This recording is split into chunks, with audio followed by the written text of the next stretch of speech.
आती हैं तो हम किस तरह से बिहेव करें। बच्चे जब टेंट्रम कह लें आप उसको, या बिग फीलिंग्स कह लें, जब बच्चे ये शो करते हैं तो फिर पेरेंट्स को क्या करना चाहिए। तो सबसे पहली बात कि आपने ये समझना है कि ऐसा नहीं हो सकता कि आपके बच्चे हों और आप टेंट्रम फ्री मोड देख लें। बच्चे जहाँ हैं वहाँ टेंट्रम साथ में हैं, और स्पेशली एज 6 तक जो है वो वे ऑफ कम्युनिकेशन होता है टेंट्रम। सो आपने एज 6 तक मार्जिन देना है टेंट्रम को, और आपने उसको नेगेटिवली नहीं लेना, आपने उसको बस समझना है कि ये उसकी फीलिंग्स हैं। आप असल में नॉर्मली हम टैंट्रम को बहुत बैड वर्ड यूज़ करते हैं जिसको हमें फिक्स करना होता है। सो आपने उसको बैड वर्ड की तरह यूज़ नहीं करना, आपने सिर्फ उसको समझना है कि ये बच्चे का वे ऑफ कम्युनिकेशन है। सो पहला काम ये कि आपने ये भूल जाना है कि आप टेंट्रम फ्री बच्चे देख सकते हैं। ठीक है, ये बच्चों की नेचर है और आप नेचर नहीं बदल सकते। फिर दूसरा आपने ये यानी एक्सेप्ट कर लेना, इन शॉर्ट कि आपने एक्सेप्ट कर लेना है कि they have their feelings also. सिर्फ हम ही नहीं हैं जिनको फीलिंग्स आती हैं, बच्चों को भी फीलिंग्स आती हैं। नंबर 2 पे आपने ये करना है कि आपने जज नहीं करना। डोंट जज देम, डोंट जज देयर फीलिंग्स।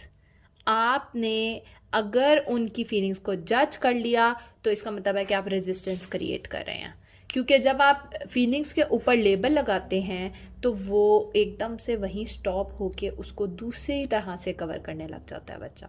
सो आपने रेजिस्टेंस नहीं क्रिएट करने देनी अपने और बच्चे के दरमियान। और आप अगर हम इधर एग्जांपल लें कि किस तरह से हम जज करते हैं फीलिंग्स को। बच्चा जो है वो रो रहा है, उसको कोई चीज़ नहीं मिली और बच्चा रो रहा है, तो आप उसको कहेंगे कि ये ग्रीडी हो रहा है। आप उसके ऊपर लेबल लगाएंगे ग्रीडी होने का, हालांकि बच्चों को तो देख के चीज़ें अच्छी लगती हैं। So don't label them, don't label them. तीसरा काम ये है कि आपने न्यूट्रलिटी का बिहेवियर शो करना है। आपने न्यूट्रल रहना है। अगर वो कर रहा है ना, आपने बहुत ज़्यादा हाइपर मोड में आना है और ना आपने अपने आप को बिल्कुल उससे कट ऑफ कर लेना। आपने न्यूट्रल बिहेवियर रखना है। ओके, फीलिंग्स आ रही हैं बच्चे की, आने दें, एक्सेप्ट करें, उनको जज ना करें। ठीक है, उसे डील कर लेते हैं हम, कोई मसला नहीं है। अब चौथा काम ये है कि आपने कंटेनर बनना है। कंटेनर का काम क्या होता है? कंटेनर हर चीज़ को अपने अंदर डाल लेता है, और कंटेनर ये नहीं कहता कि मेरे अंदर ये चीज़ आएगी और ये नहीं आएगी।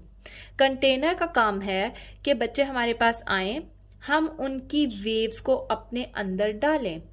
इसको एग्जांपल के तौर पे अगर आप लें कि आप बीच के ऊपर खड़े हैं, आप सैंड के ऊपर खड़े हैं और पानी की वेव्स आ रही हैं, आप उन वेव्स को देखने के साथ उनके अंदर ही नहीं चलना शुरू कर देंगे, वरना आप उन वेव्स के अंदर लॉस्ट हो जाएंगे। आप खड़े हुए हैं, वेव्स आ रही हैं बच्चों की, और वो आपके पाँव को बस टच करके वापस जा रही हैं। आपने चल के उनके अंदर ही नहीं घुस जाना, आपने सिर्फ वो कंटेनर बनना है जिसके अंदर वो सिर्फ आ जाएंगी। अगर आप खुद लॉस्ट हो गए तो फिर ना आपको समझ आएगी और ना बच्चे को समझ आएगी। क्योंकि देखें, सुनामी के साथ सुनामी टकराता है तो वो एक डिज़ास्टर बनता है।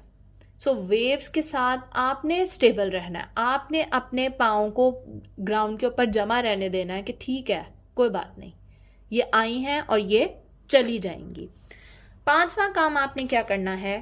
पांचवा काम आपने ये करना है कि आपने अंडरस्टैंड करना है कि what child wants to communicate with these feelings, what he wants to tell us कि मेरी ये फीलिंग्स के पीछे क्या वजह है। और आपने उस कम्युनिकेशन को जो है वो सुनना है और उस कम्युनिकेशन को समझने की कोशिश करनी है। क्योंकि ये नहीं होता कि अगर वो उस चीज़ को देख के रो रहा है तो इट मीन्स उसको वो चीज़ चाहिए। अगर वो कुछ खाने लगा है तो इसका मतलब ये नहीं है कि उसको भूख लगी है, इसका मतलब ये है कि उसके पीछे कोई फीलिंग्स हैं। सेम लाइक जिस तरह ये ईटिंग हैबिट्स को जब हम एडल्ट्स कंट्रोल करते हैं तो उनको सबसे पहला स्टेप ये बताया जाता है कि जब भी आप खाने लगें आप देखें कि आप कैसा फील कर रहे हैं जो आपका कुछ खाने का दिल कर रहा है। Are you feeling lonely, are you feeling sad, are you feeling mad, are you feeling happy, क्या ऐसी इमोशन आती है जिसके बाद आपका एक्शन होता है। तो सेम लाइक बच्चों के पीछे से कोई इमोशंस आती हैं, कोई फीलिंग्स आते हैं जिसकी वजह से वो कोई बिहेवियर आपको शो करते हैं। और अब हम देखते हैं कि हम टैंट्रम से डर क्यों जाते हैं, वाई वी बिकम अफ्रेड। क्योंकि हमें ये लगता है कि हमें कहा जाएगा कि हम इनकॉम्पिटेंट मदर हैं, हम हेल्पलेस फील करते हैं, हम बैड पेरेंट हैं, हम इसीलिए इस चीज़ से ये अनकंफर्टेबल हो जाते हैं। टैंट्रम से हम अनकंफर्टेबल इसीलिए होते हैं क्योंकि हमें लगता है कि हमें इनकॉम्पिटेंट समझा जाएगा। ये माँ कैसी माँ है कि जिसको एक बच्चा संभालना नहीं आता। ये माँ कैसी माँ है कि जिसको ये नहीं पता कि बच्चे को किस तरह से टैकल करना है। और ये तो बहुत बुरी माँ है। ये वो चीज़ें होती हैं, ये वो जुमले होते हैं जिसकी वजह से हम इन टैंट्रम से डरते हैं और हम पब्लिकली उनको स्नैप करके अपने आप को प्रूव करने की कोशिश करते हैं। तो आपने इनसे डरना नहीं है। अगर कोई आपके ऊपर लेबल लगा रहा है बुरी माँ होने का तो कोई बात नहीं, वो लेबल अभी के लिए है। एट द लॉन्ग रन हर चीज़ का रिजल्ट देर से आता है। इवन हम इस दुनिया में जो कुछ भी अच्छा कर रहे हैं उसका रिजल्ट तो क़यामत वाले दिन ही निकलना है ना। तो आखिर हम वेट कर रहे हैं। लेकिन अगर आपने अभी वेट ना किया और आपने अभी ये सोच लिया कि मैंने इसी दुनिया में मज़ा ले लेना है, कोई पता नहीं आखिरत आती है नहीं आती है, अगर आपकी ये सोच है तो फिर आप इस दुनिया में अच्छा काम कोई नहीं कर सकते हैं।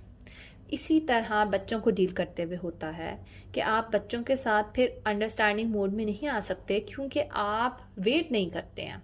आप उन जुमलों से बचने के लिए आप फौरी रिजल्ट सबको दिखाना चाहते हैं जहाँ पे बच्चा एट द लॉन्ग रन गलत निकल आता और वो उसका बिहेवियर गलत हो जाता आपकी इन छोटे छोटे मोमेंट्स के ऊपर वेट ना करने की वजह से। लोगों का काम है बोलना, लोगों को बोलने दें। आपने एट द लॉन्ग रन देखना है कि मेरा बच्चे के साथ एक टास्क है जो कि बहुत देर बाद जाके उसका रिजल्ट निकलेगा।